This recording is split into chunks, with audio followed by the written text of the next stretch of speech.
Basi hapo ndipo mwalimu alipojaribu kunywa unywaji wa Yuda. Yuda, unakunywa nini hiyo? Mwalimu, hiki ni kinywaji kipya. Kimeletwa na wana wa Israeli. Yuda, kiko salama, hakina alcohol umndani? Ipo, lakini ni kidogo sana.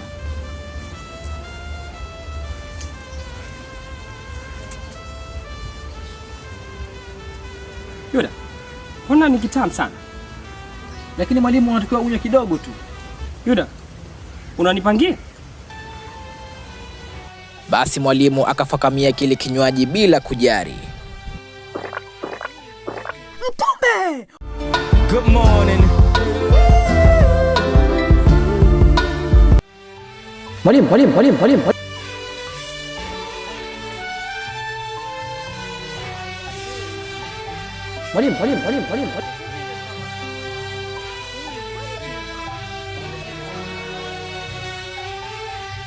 Mwalimu, mimi Yuda. Yuda, bahati yako, ningekulamba leo.